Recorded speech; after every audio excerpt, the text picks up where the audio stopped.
Boa noite a todos. Que a paz do Mestre possa nos envolver na noite de hoje. Nós, eventualmente, fazemos esse tipo de tarefa na nossa casa porque possibilita que todos possam tirar suas dúvidas sobre questões particulares, questões abrangentes, sempre à luz da doutrina espírita. Então, hoje nós vamos tentar responder à luz da doutrina essas questões que nos chegam. Vamos abrir. Como lidar com a mediunidade em crianças? Como mandá-las a lidar com... Como ajudá-las a lidar com essa faculdade? Mediunidade em crianças é muito comum e principalmente neste período de transição, onde no século XXI nós sabemos que teremos esse sexto sentido como a comunicação entre os espíritos. Ora, os espíritos se comunicam por pensamento. Quando nós reencarnamos, nós nos preparamos, alguns com esta faculdade mais acentuada, outros com menos. Quando a criança se manifesta desde a tenra idade, já com essa faculdade bem ostensiva, ela procura normalmente os seus pais para que lhe ajudem. E muitos dos pais, por se encontrarem despreparados, ignorantes deste conhecimento, às vezes até atrapalham. Porque a criança diz que vê tal ou qual espírito no seu lar, no seu quarto, e os pais às vezes dizem, não, isso é bobagem, não é verdade, a mamãe não viu ninguém está aqui. E a criança, então, passa a não mais falar para os seus pais, porque ela vê que não tem o apoio para aquilo. Ou muitos, ao contrário, os pais, por terem uma filosofia ou uma religião, creem que todos aqueles que podem aparecer depois de mortos são orientados pelo demônio. Então dizem para a criança, para que ela esqueça daquilo, que aquilo ali é uma coisa do demônio, e acabam constrangendo a criança. A gente viu no livro do filme do Chico Xavier que lhe era imputada grandes provações, mesmo ele, enquanto criança, vendo os espíritos, ele recebia esse constrangimento. Mas nós precisamos saber, então, como ajudar as crianças que têm a mediunidade. Ora, a mediunidade é uma faculdade inerente ao ser humano. Por definição de Kardec, todos nós somos médiuns, uns mais, outros menos. As crianças que relatam a presença de espíritos, esses espíritos podem ou não estar ali assustando a criança. Então nós precisamos tentar primeiro acolher a criança. Se ela vê, tem que saber se essas presenças, esses espíritos estão a assustá-la ou não. Por quê? Porque como a criança até os 7 anos, ela tem a percepção do mundo espiritual muito nítida, como para nós, as crianças veem os desencarnados como nós vemos os encarnados. Então dizer, não, mas isso é do demônio ou não, para a criança não é. Então nós precisamos saber se aquele espírito está a assustá-la ou não. Se não está causando desconforto para a criança, normalmente são espíritos protetores. São espíritos que vêm acompanhar nessa tarefa, ou nessa encarnação, ou até o próprio anjo protetor. Então, como ajudá-los? Primeiro, não estimular o fenômeno. Não ficar perguntando, o que quer dizer? Vê como é que ele está vestido, quem é? Vê que horas ele pode vir, vê quando é que ele vem, vê se ele está acompanhado, vê se ele quer dizer. Isso é um estímulo que a criança vai ter de solicitar. Não, a gente escuta o relato da criança, fazendo a diferenciação, porque muitas imaginam, mas outros estão trazendo a realidade. E os pais sabem quando a criança está fantasiando ou não. E receber aquela informação como verdadeira. E recebendo essa informação, simplesmente aceitar. Mas temos aí uma obrigação, nós como adultos, para a orientação dessas crianças. Por quê? Porque os médiuns, no dizer de Emmanuel, somos aqueles que falimos desastradamente em outras vidas. E, portanto, pedimos esta faculdade para ajudar as pessoas que nós outrora levamos à derrocada moral. Então, essas crianças, identificadas a mediunidade, devem ser, desde pequenas, evangelizadas. Devem ter-se o cuidado de manter um lar no qual os ensinos de Jesus sejam muito presentes. Então, esta é a grande ajuda que nós temos que dar para a criança. Mostrando a ela que desde pequeno tem um Pai do céu que ama a todos nós. Tem Jesus que nos orienta. Mostrando a ela todo esse lado espiritual, porque ela automaticamente, por ser médium, vai perceber. E ela precisa estar voltada, envolvida com os benfeitores, porque, por ser médium, vai ter uma captação do mundo espiritual muito frequente. Mas não necessariamente do mundo espiritual. Poderá estar também assediada pelo mundo espiritual atrasado ou inferior, e aí sofrer as consequências do assédio, do amor noturno, das obsessões infantis.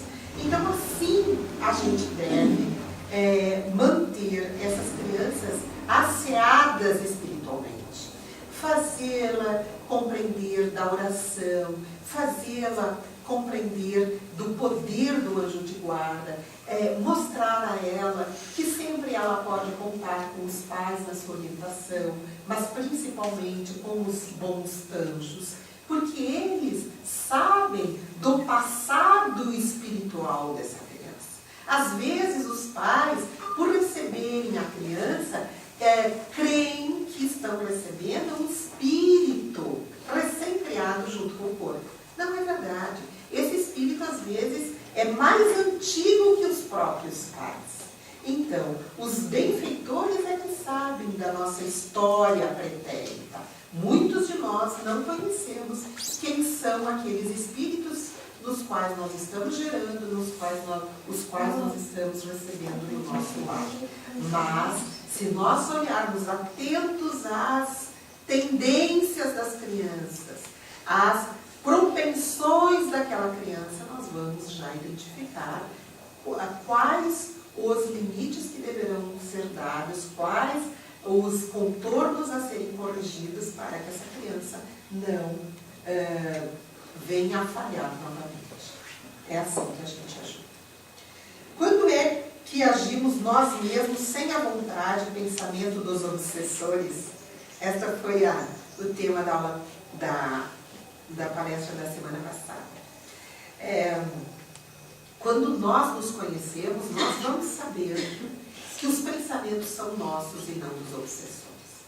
Só quando há um processo muito grave de obsessão, que é chamada de subjugação, é que há um domínio total sobre os indivíduos. Mas esses casos são muito raros. Então, nós, em nos conhecendo, sabemos quando o pensamento é nosso e quando o pensamento é exterior. Tem aquela vozinha que fala na nossa cabeça, que diz, não, isso é bobagem, não pensa assim e tal. Por quê? Primeiro é o nosso pensamento. Diz, porque nós sempre somos orientados para escolhermos. Porque nós já temos o discernimento do que é certo e o que é errado. Então, a escolha é nossa. Então, se nós escolhemos um caminho e sabemos que aquele caminho é certo, mas vem um segundo pensamento e diz, não, bobagem isso, não faz, não vai por aí, normalmente esses são aqueles que querem nos induzir a alguns erros. E nós podemos aceitar esse pensamento Então, para agirmos sobre a nossa vontade, precisamos nos conhecer. Por quê? Porque já estamos no patamar moral que conhecemos o que é certo e o que é errado. E o certo é sempre certo, o errado é sempre errado. Mesmo que venha uma intuição de que ocorre o contrário. Como o Espiritismo pensa sobre a doação de órgãos? A doação de órgãos é um bem para aquele que doa consciente. Por quê? O corpo físico e todos os seus órgãos, quando são abandonados pelo espírito, isto é, quando ocorre a desencarnação, o espírito se libera da carne e de todos os seus órgãos e parte para a vida no mundo espiritual. Aqueles órgãos não serão mais utilizados. Não serão mais utilizados. Porque não existe a ressurreição da carne. A ciência já comprovou que o que é matéria é destruída e reutilizada, né? A gente sabe da lei de Lavoisier que na natureza nada se perde, tudo se transforma. Também se transformam as proteínas que compõem o nosso corpo, os aminoácidos, as enzimas e tal, são degradadas pelas nossas enzimas ainda no processo de cadaverização, que é a putrescina e a cadaverina, e que vão desagregando já essas proteínas, formando então aquilo que a gente chama de rigidez cadavérica e depois a decomposição. Ora, esta carne não ressurge mais. Não há condições do que aquilo que contém a matéria voltar. Se nós não vamos usá-lo nem no mundo espiritual, nem de novo quando voltarmos a reencarnar, ora, se pudermos doar para alguém que use, isto é uma caridade. Então, o Espiritismo, que tem por lema, fora da caridade não há salvação, vê com muito bons olhos, mas respeita aquele que não quer doar. Então, eu sempre converso no dia que a gente faz a palestra sobre doação, que é importante que todos deixemos claro para os nossos familiares. Eu quero ser doador ou eu não quero ser doador. Por quê? Porque nós, ao desencarnarmos, ainda ficamos muitas vezes presos mentalmente aos despojos. E, às vezes, não aceitamos a doação, que é uma escolha feita pelos familiares num momento de muita tristeza, na despedida daquele nosso ente querido. Então, eu sempre digo, aliviem esta dor para o familiar, tornando esta conversa muito tranquila no lar. Dizendo, ó, se eu puder, eu quero ser doador, ou se eu puder, eu não quero ser doador. Por quê? Porque apesar de uma época existir lei, apesar de existirem campanhas para doação, os médicos sempre respeitam a opinião dos familiares. Se há permissão ou se não há da doação de órgãos. Então o Espiritismo sempre vê com bons olhos a caridade. E uma vez foi perguntado ao Chico Xavier quanto tempo deveriam ser preservados os órgãos antes da doação. E ele explica que o mentor Emmanuel lhe diz que deveriam ser aguardadas 72 horas antes da cremação. Mas para a doação não há tempo, justamente por quê? Porque os órgãos têm tempo de morte.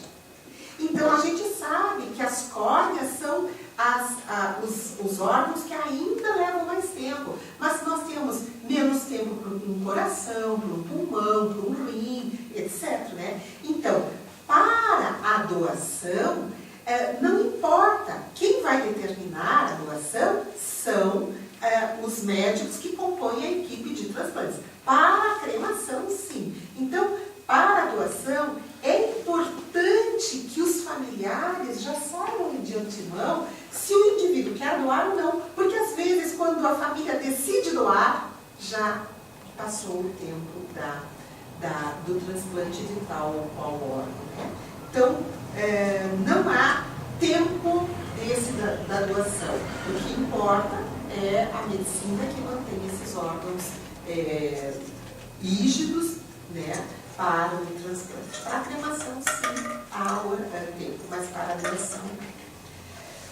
O que tu passa aqui tem alguma coisa a ver com o espírito encarnado em outras vidas? Tem tudo a ver.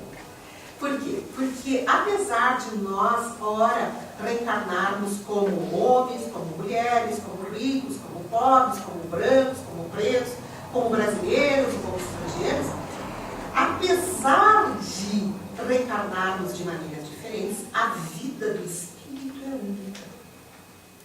Então, todas as vidas entre si são solidárias. Isto é, tem a ver com a vida anterior. Mas nem tudo que a gente precisa resgatar de erros de vidas anteriores se apresenta em uma única vida. Por quê? Porque às vezes a gente não teria condições morais, condições emocionais de tentar resolver todos os problemas que causamos em outras vidas. Mas que tudo que a gente passa aqui é por bondade de Deus que nos permite uma reencarnação a mais, para que a gente acerte os nossos erros e para que a gente vá avançando na evolução moral e na evolução intelectual. É assim que se dá. Então, todas as vidas são solidárias. Se eu hoje tenho uma vida muito sofrida, e que eu busco nesta vida a causa e não encontro, com certeza a causa deste sofrimento está em vidas anteriores. E isso é muito tranquilo, porque a gente já aprendeu, né? Que a semeadura é livre, mas a colheita é obrigatória. Então, se algum dia eu estou colhendo sofrimento, é porque anteriormente eu plantei este sofrimento na forma de semente. Então, todas as vidas, sim, são solidárias.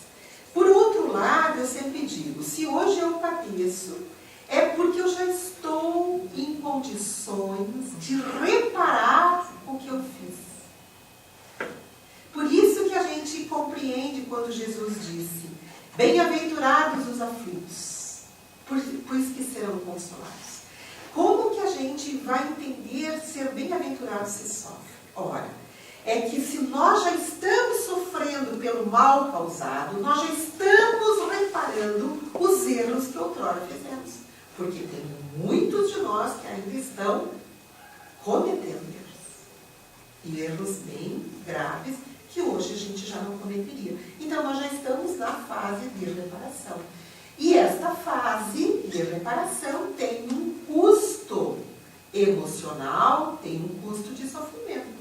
Então, na colheita é que nós vamos buscar as consequências dos nossos atos. Se sofremos, é sinal de que outrora fizemos alguém sofrer.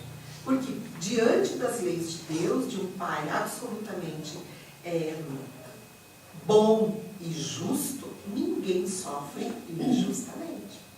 Então, nós temos que partir do pressuposto da certeza de que, se eu tenho esse sofrimento, é porque este sofrimento vai propiciar, ou pelo menos deveria, a minha melhora. Porque se ele vem, e Deus sendo justo como ele é, ele vem por justiça da sua lei. Não vem porque eu sou vítima. Aliás, não há vítimas no universo, né? Os animais veem os espíritos em uma casa e olham fixo para o local. Aqui, essa pergunta se refere muito à pergunta se os animais têm mediunidade, né? Se eles veem os espíritos. Os animais não têm mediunidade. Eles têm uma percepção diferente. Os animais ouvem sons que nós não podemos ouvir.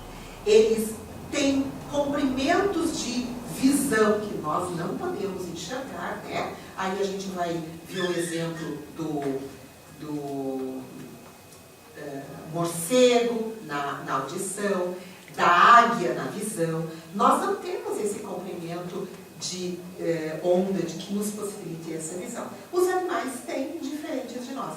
Então eles podem ver sim espíritos, mas não ver no sentido de captar a ação daquele espírito e daí então por ele ter mediunidade, ter a reação. Não. Digamos que eu seja desencarnado e um animal me veja e eu posso fazer para o animal, ele pode sair. Ele podia estar me olhando, percebendo e sair. Não quer dizer que ele se assustou porque eu era espírito. Não. Ele se assustou porque aquele espírito que era visível pelo aquele comprimento de visão, é uma conformação diferente cerebral, lhe assustou, né? Vocês lembram daquele endemoniado de Gerasa, quando Jesus pergunta para ele, qual é teu nome? E ele disse, meu nome é Legião, porque somos muitos.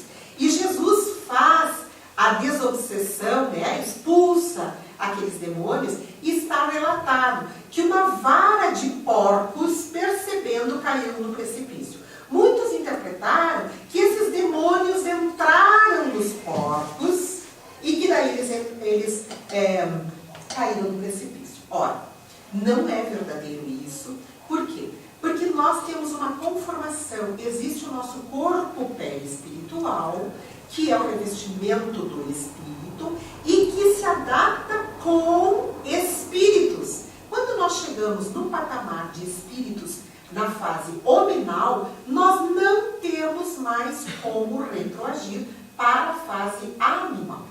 Então nós não entramos em corpos de animais. Né? Então o que aconteceu é que essa vara de porcos, que é relatado no Evangelho, que caiu, se assustou e caiu no precipício, porque realmente, vocês imaginem um bando, a legião daqueles espíritos que mantinham aquele homem dormindo nos sepulcros, e ele não era mais nem contido com algemas, ele era muito agressivo e tal. Vocês imaginem que tipo de espíritos era, a tal ponto agressivo que estimulou então os corpos a cair. Então é assim que funciona. O cachorro, os animais, por não terem inteligência como a nossa, contínua, eles não têm um pensamento contínuo. Os animais podem ser ensinados. E se parar o ensinamento, eles voltam à fase primitiva. Nós já não. Nós temos ensinamento, o ensinamento fica amealhado. A gente pode usar ou não, mas nós não perdemos o ensinamento. Os animais sim. Então é assim que se dá. Qual a relação entre ajudar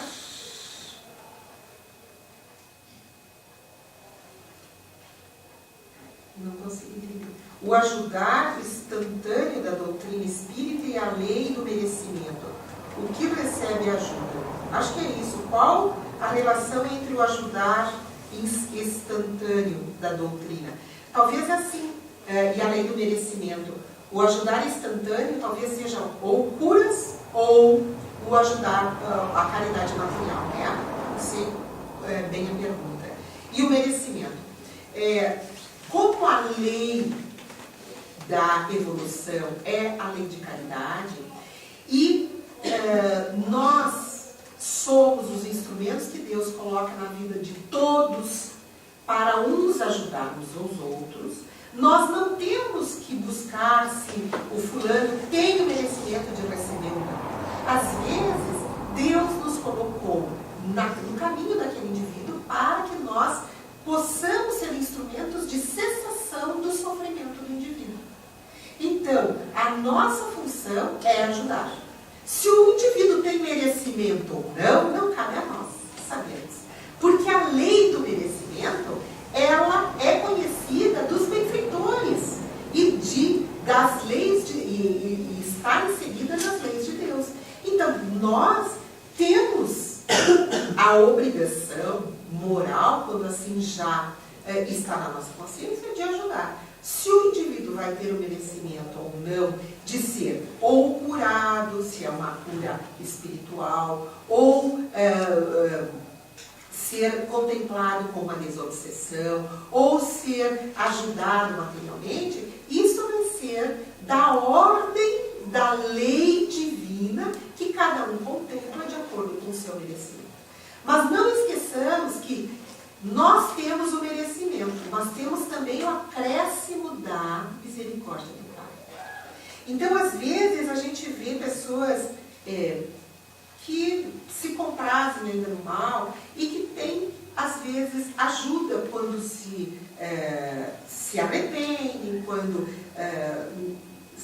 resolvem ajudar as pessoas, eles também são ajudados. Por quê? Porque às vezes eles faliram em outras vidas, vieram com aquela tendência e tem um momento, por uma ajuda nossa, um auxílio, eles então tomam para si aquele exemplo e seguem bem melhores do que era. Então, não cabe a nós saber o merecimento. É da lei. A lei é divina. Cada um tem de acordo com as suas obras, nos disse Jesus. Isto é, de acordo com os seus merecimentos. Mas também tem a lei de Deus, que é o misericordioso. E tem, de novo, eu lembrei a frase do Perim, que eu acho bem providencial nesse caso, que diz assim, quando a justiça divina vier cobrar e encontrar um trabalhador trabalhando na seara do bem, manda a misericórdia divina que seja sustada a cobrança por tempo determinado. Nós não sabemos se não é aquele momento que os benfeitores acham que a gente tem uma moratória da cobrança. Né? Por isso. Deixa eu interromper só um minutinho. Onde está essa passagem? O Perim que nos trouxe, deve ser um dos livros de Emmanuel, porque a citação é de Emmanuel, mas eu nunca perguntei a origem, a citação dessa palavra, dessa passagem, porque é tão linda e vindo do Perim, a gente sabe do crédito, mas eu nunca perguntei. Posso buscar a fonte para te passar. Sim, Emmanuel eu sei que é, mas o livro eu não sei. Posso te passar. Devemos fazer caridade com os outros mesmo nos sacrificando? Devemos fazer caridade antes conosco ou com os outros? Vejam só. Duas perguntas sobre caridade. Este sacrifício da caridade tem que ser bem entendido. No próprio Evangelho tem uma pergunta de Kardec. É preferível a gente fazer o auxílio de uma pessoa que está morrendo, mesmo que a gente vá perecer nesse salvamento? E os benfeitores respondem que, se a tua intenção é auxiliar, mesmo que há risco, deves auxiliar. Agora, se a tua intenção é suicidar-se, aí perde todo o mérito do auxílio. Tipo assim, eu estou de mal com a vida, então eu vou me alistar na guerra. Isso já perde todo o valor da caridade. Então, se nós estamos nos sacrificando, mesmo que esse sacrifício não custe a nossa vida, podemos sim. Mas se ele custar a nossa vida, não de caso pensado, nós temos sempre o amparo dos benfeitores. E eles vão ver quantos pais a gente vê que tentam salvar os seus filhos afogados, e os filhos são salvos e os pais morrem afogados. Né? A gente vê isso. Não é um caso de suicídio. Ali ele tentou realmente fazer a caridade do auxílio do seu filho. Então, a caridade falou mais alto do que o instinto de conservação.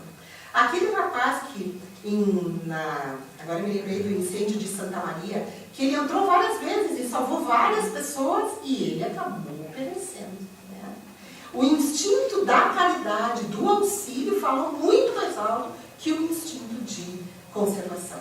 Porque às vezes a gente não pensa em nós, às vezes são situações que a gente quer realmente ajudar, auxiliar, e aí vale sim este sacrifício, essa caridade.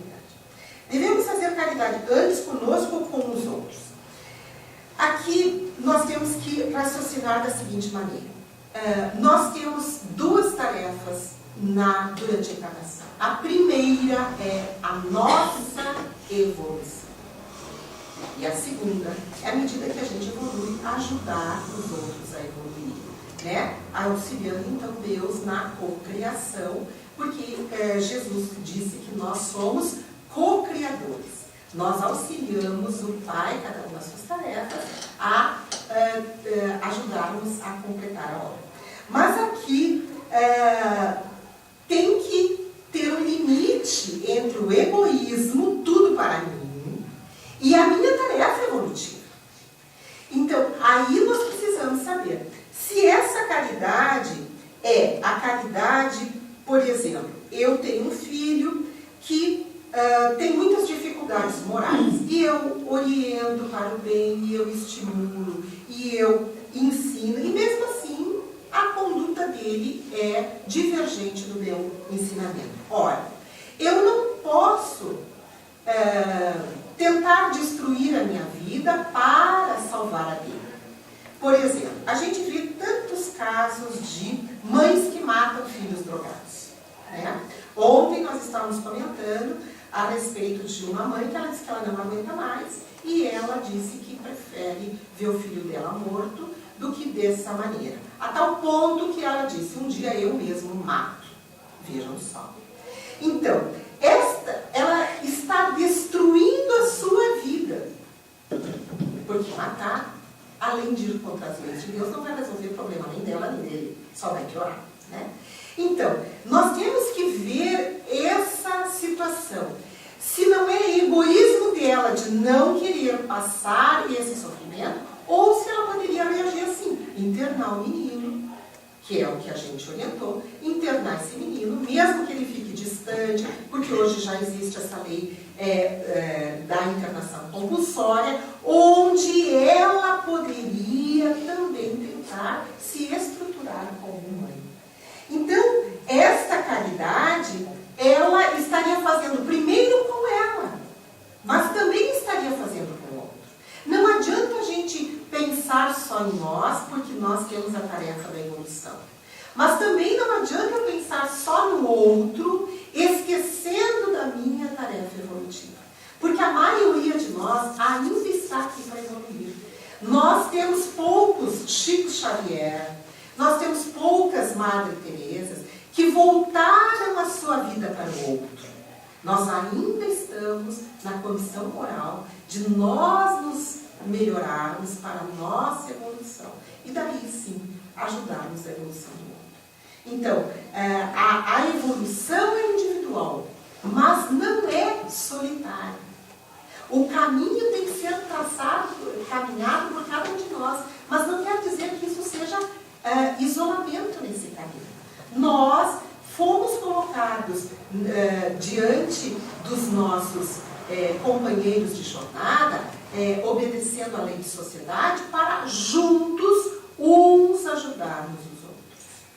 Então nós temos que cuidar muito. Nós estamos aqui para evoluir, mas não para sermos egoístas. Ao contrário, a caridade é exatamente o oposto do egoísmo. Então, quanto mais eu ajudar o outro, mais eu vou ser ajudado. Mas se eu ainda não estou bem para ajudar o outro, primeiro tenho que estar bem. Né? Qual a verdade para se rezar aos antepassados para que fiquem bem? Como fica o espírito de alguém que foi assassinado? O que é sentir pessoas, vultos ao redor, ter a sensação de que está ao seu lado? Bem, comecemos pela primeira. Qual a verdade para se rezar para os antepassados que fiquem bem? Todas as nossas orações alcançam os nossos objetos de destino se forem feitas com o coração. Então, a verdade é essa. Se tu orares com sinceridade de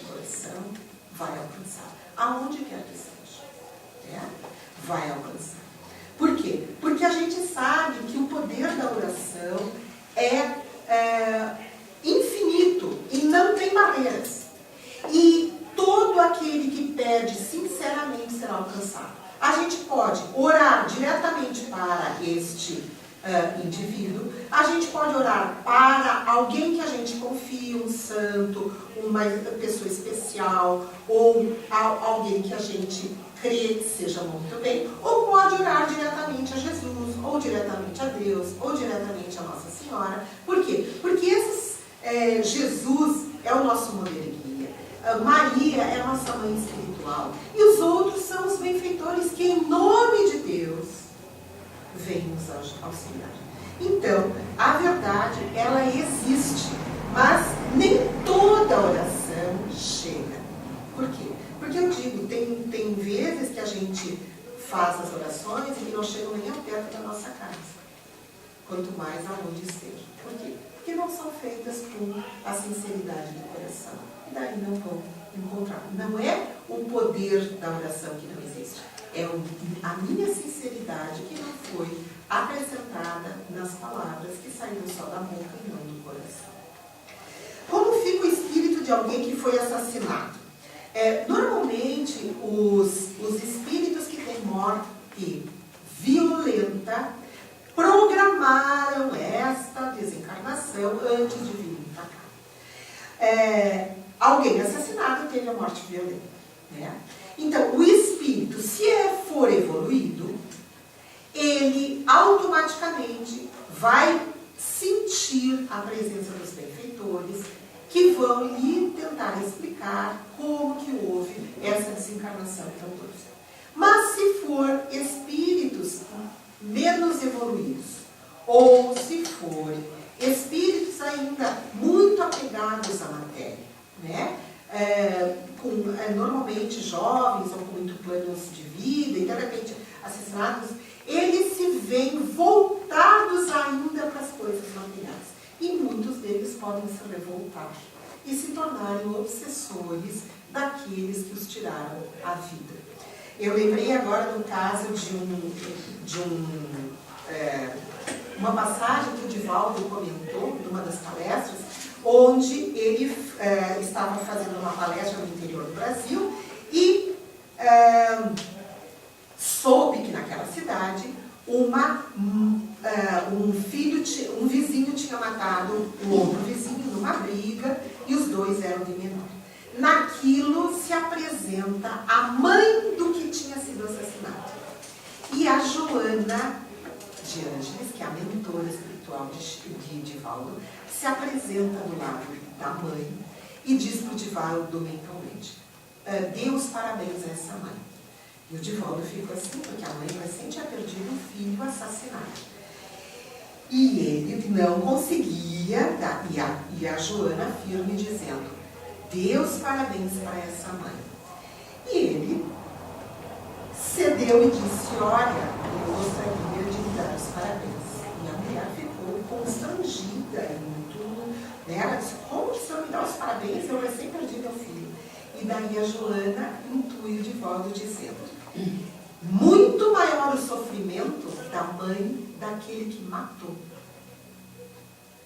que eram vizinhos e que matou, porque a senhora não teria como desculpar o ato daquele filho que matou o vizinho.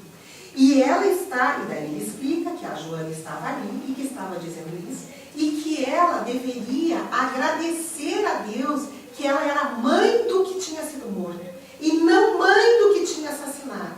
Porque a culpa e o remorso estavam muito patentes naquela mente daquela mãe. E que se ela pudesse procurar aquela mãe do assassino, que ela assim o fizesse.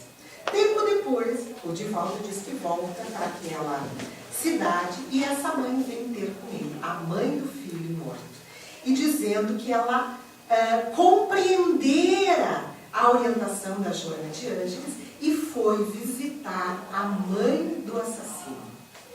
E essa mãe recebeu ela com profundo sentimento de remorso e agradeceu muito a visita, porque ela estava pensando em se suicidar, porque ela não tinha mais como viver na cidade na qual o filho dela tinha assassinado um vizinho. Então, é assim que os benfeitores trabalham conosco. É assim que os benfeitores nos mostram que há um planejamento, que nem por isso nós precisamos sair matando porque estava no planejamento o outro morrer assassinado. Porque mortes violentas, e a programação é morte violenta, e não é morte por bala de fogo, não é morte por asfixia, etc. É morte violenta, é assim que é o problema. Mas as pessoas são colocadas para resistirem ao mal. Então Deus permite que aquele que se programou, porque outrora fez igual, e quer passar por aquele mesmo sofrimento, também esteja envolvido naquele ambiente, para que aquele que ainda tem que resistir não mais cometa o ato. Mesmo assim, nós ainda sucumbimos a esses atos. Então, tudo no universo respeita uma lei, que é a lei de harmonia, que é a lei de Deus. Então, como fica o espírito foi assassinado, eu sempre digo, o importante é nós orarmos por esse espírito. Porque se ele estiver bem, as nossas orações vão envolvê-lo mais ainda. E se ele não estiver bem, as nossas orações, onde vão envolvê-lo, vão permiti-lo perceber os benfeitores amigos que estão ao seu redor. Porque ninguém no universo, seja benfeitor ou malfeitor, está distante dos espíritos que existem para nos auxiliar. Só que às vezes nós não percebemos. E quando a gente desencarna revoltado, odiento, raivoso, a gente fixa a nossa mente só para aquele objeto. E esquece dos mentores que tem ao nosso lado. Então, a oração sempre é fundamental. O que é sentir pessoas ao redor, ter a sensação de que está ao seu lado, e que estão esses vultos ao seu lado? Essas sensações ao nosso redor, na realidade, são presenças mesmo. Por quê? Porque, às vezes, a gente tem essa sensação e a gente pergunta para a pessoa do lado, e a pessoa do lado diz, não senti nada. Né? Então, na realidade, são presenças mesmo. Por que a gente pode afirmar que são presenças? Porque algumas pessoas sentem e outras não. Esta é a mediunidade. Médium é aquele que tem a percepção do mundo espiritual em maior ou menor grau. Então, aquele que sente vultos é, portanto, por definição, médium. Portanto, médium. E se essa sensação, se esses vultos são agradáveis, são bons, são, portanto, os espíritos bons, que às vezes vêm nos fazer visita, às vezes vêm nos dar intuições, às vezes vêm nos colocar pensamentos, nos direcionando ao bem. Agora, se as sensações são ruins, são, portanto, espíritos ruins, inferiores.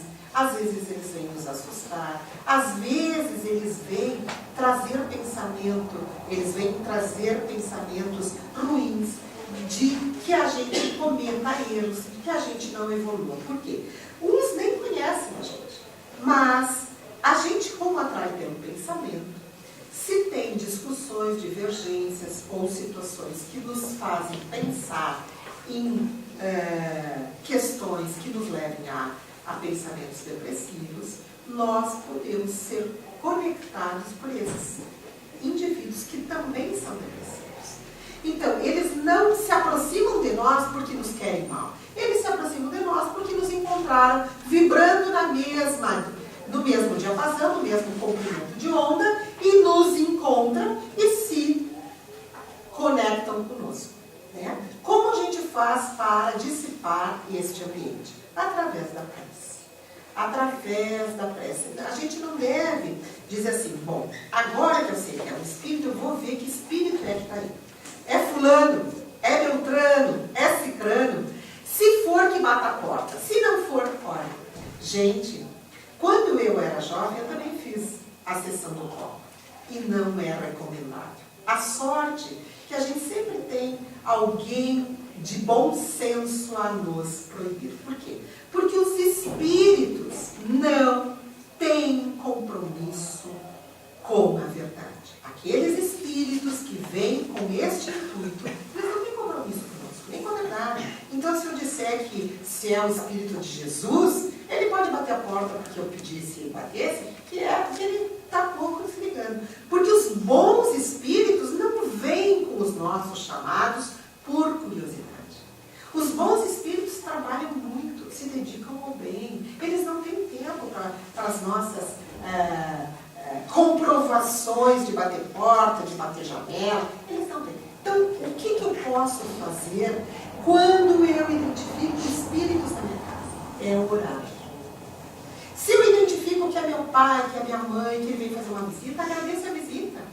Eles vêm. Quando eles vêm, eles vêm ter com a gente. Vocês lembram do filme do Nosso Lar? Quando André Luiz teve a permissão de ir para o lar. Né? Ele, na hora, tem uma sensação ruim, mas a governanta identifica ele e agradece a visita. E é assim, todos nós recebemos visitas desta encarnação, de encarnações anteriores. O importante é sabermos identificar. Se a sensação do vulto é boa, o espírito é bom. Se a sensação é ruim, o espírito é sofredor. Né? Se é uma sensação ruim, é fazer oração para ele. Eu sempre digo, encaminhe para o centro espírita. O centro espírita é um pronto-socorro de almas. Aqui, sempre os benfeitores estarão a postos para acolhê-lo e orientá-lo. Não fiquem lá querendo saber quem é, quem não é, porque vão atrair os espíritos. Os espíritos que vão levar o indivíduo ao erro. Tem uma outra pergunta aqui. Segundo a doutrina espírita, o acaso não existe. Tudo que existe foi criado por Deus. No Livro dos Espíritos, a questão número 1, Kardec pergunta, que é Deus? E os espíritos respondem, Deus é a inteligência suprema, a causa primeira de todas as coisas. Portanto, o mal foi criado por Deus. Qual a finalidade do mal e o que podemos aprender com o mesmo? Vejam só. A pergunta é, o que é Deus? Essa é a pergunta no Livro dos Espíritos. Não é quem é Deus e nem o que é Deus. É que é Deus. E os benfeitores respondem que é a inteligência suprema, que é a causa primeira ou primária de tudo. Esta é a resposta. Isso aqui é um comentário. Portanto, o mal foi criado por Deus. Não. No Livro dos Espíritos, na questão 630, e eu abri antes para saber qual era o número, porque eu não recordo questões, na questão 630, Kardec vai perguntar o que é o bem e o que é o mal. Ora, os benfeitores respondem que bem é tudo aquilo que está conforme a lei de Deus. E mal é tudo que se afasta da lei de Deus. Portanto, aí já está a resposta. Não é Deus que criou o mal. É tudo que se afasta da lei de Deus que é o mal. E o mal é praticado por nós. Por quê? Porque nós temos o discernimento entre certo e errado, o bem e o mal, e fazemos essa escolha, porque Deus nos dá o livre-arbítrio. Então, o mal é uma construção do homem, uma escolha do homem. É tudo aquilo que se afasta do bem. Portanto, o mal não é criado por Deus. Por quê? Porque se partindo da certeza que Deus é infinitamente bom e justo, é infinito em todas as virtudes, ele não pode ter criado algo ruim, porque daí ele não seria infinitamente bom. E daí ele não seria Deus. Então, o mal é uma escolha do homem. E quando a gente faz isso, a gente faz as pessoas raciocinarem que aquele indivíduo que mata, que rouba, que faz a corrupção, que mente, que ele sabe, porque as leis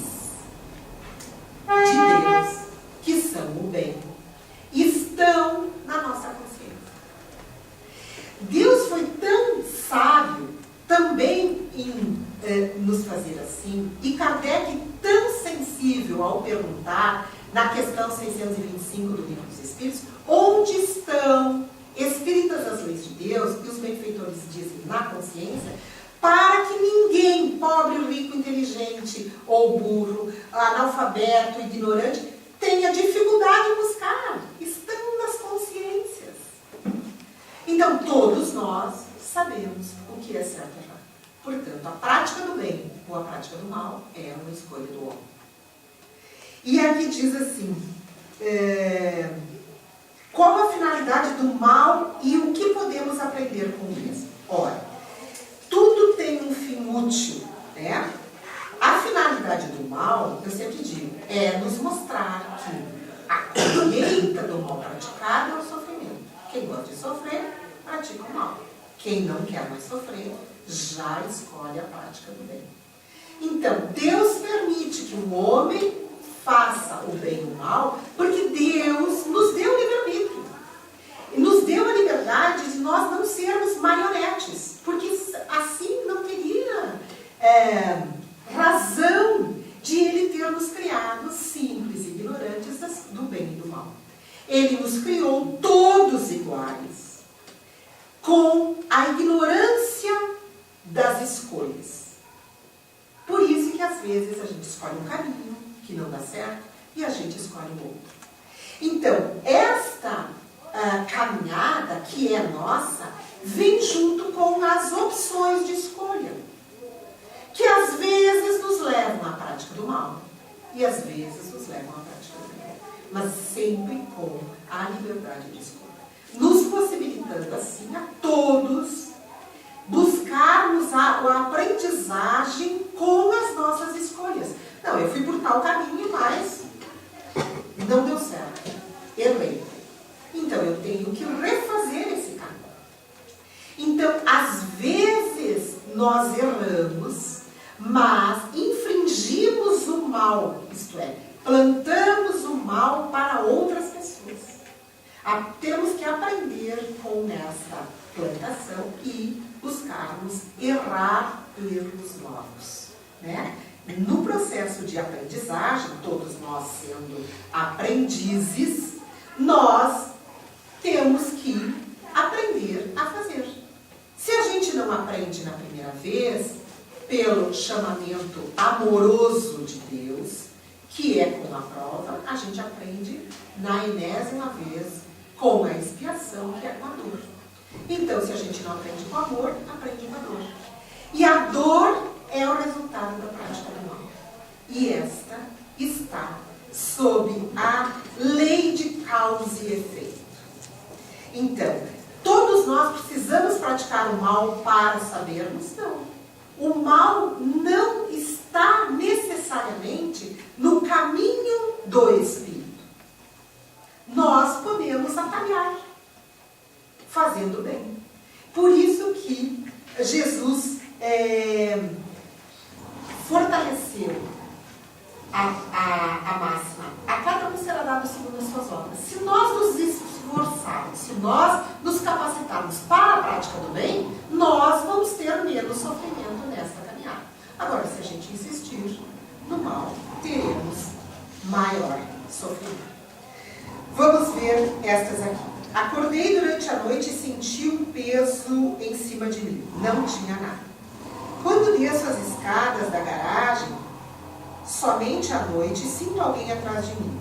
Sinto medo e um arrepio nas costas até na cabeça.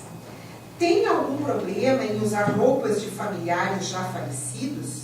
Estava na garagem e do nada a TV se desligou. Não tinha faltado luz. Nisso senti um arrepio. Logo quando fui dormir, senti o barulho das cortinas se fechando. Eu ouvi a porta se bater 3 vezes como se fosse fechar, mas ela estava aberta. Senti o cheiro de um tio falecido há 2 anos. Senti dentro dos quartos alguém roncar, mas não tinha ninguém. Nisso minha gata se assustou e eu fiquei com medo e me arrepiei. Essas colocações são, portanto, de uma pessoa que percebe o mundo espiritual, que necessita necessita compreender e estudar a mediunidade não para se tornar médium, não para se tornar espírita. Por quê? Porque espiritismo é uma opção e mediunidade ela já é, porque já percebe o mundo espiritual. O estudo da mediunidade é para a pessoa compreender uma faculdade que ela já é detentora. Né? A faculdade da mediunidade é uma faculdade orgânica espiritual. Nós temos que trazer no nosso arcabouço cerebral estruturas que decodifiquem este mundo espiritual na forma de vultos, de sensações, de cheiros, etc. E uma pergunta que tem aqui, se há algum problema em usar as roupas de quem já morreu. Não há. Existe uma faculdade chamada de psicometria, que são aquelas pessoas dotadas de mediunidade que tocam no objeto e identificam de quem é aquele objeto, quais as pessoas que têm. Por quê? Porque todos nós impregnamos as nossas coisas das nossas energias. Então, sabedores disso, o que a gente pode usar roupas de pessoas que já desencarnaram? Em primeiro lugar, saber que a roupa é um objeto, ela não é a pessoa. Então, eu não tenho que reverenciar a roupa porque era de A, de B ou de C. Segundo lugar, se ela foi doada por alguém, essa pessoa doou com carinho. Então, o objeto pode ser, sim, utilizado. Claro que dentro da higiene que manda qualquer objeto que a gente use, mas não tem indicação nenhuma. Agora, se a pessoa diz, não vou usar porque é de um morto, claro, se respeita a opinião da pessoa, mas não traz nada de verdadeiro à luz da doutrina espírita, se utilizar ou não de roupas de pessoas desencarnadas. E assim terminamos as nossas perguntas. Tem mais uma aqui. Como identificar os sinais do nosso propósito de vida? Como empregar os nossos dons no dia a dia sem medo, principalmente quando lidamos com pessoas? Olha, a nossa tarefa de vida, ela se manifesta nas nossas tendências, nos nossos gostos, nas nossas predileções. Tem pessoas que gostam de trabalhar com pessoas, tem pessoas que gostam de trabalhar fechadas no escritório, tem pessoas que gostam de fazer a caridade, tem uns que gostam de trabalhar com idosos, uns que gostam de trabalhar com crianças. Assim nós já vamos identificando para que nós viemos nesta vida. Como empregar os nossos dons no dia a dia? Os dons são as nossas virtudes. A virtude maior é a caridade. Se todas as virtudes que eu já consegui amealhar, de conhecimento ou de moral, for colocada para ajudar os outros, eu estou compartilhando daquele pouco que eu já consegui evoluir. E isso nós podemos dar no nosso lar, na rua, no nosso trabalho, enfim, em todos os lugares. E principalmente quando lidamos com pessoas. Hoje está muito difícil as pessoas quererem ouvir as pessoas. Então, dos dons que eu digo que está faltando hoje em dia é o dom da audição. E nós comentávamos aqui na capacitação do fraterno, dizendo que Deus fez tão certo que nos deu uma boca e 2 ouvidos. Mas a gente fala por 2 bocas e ouve por um único ouvido. Né? Hoje as pessoas estão se isolando cada vez mais em função até da tecnologia, que eu acho que quando se utiliza em excesso, a gente não vê os pais conversando com os filhos conversando com os pais, com os familiares. Então eu sempre digo, se tu usares os teus dons para ouvir, para ajudar, para compartilhar das pessoas, tu já está no caminho da caridade. Porque é uma grande caridade a gente ouvir as pessoas.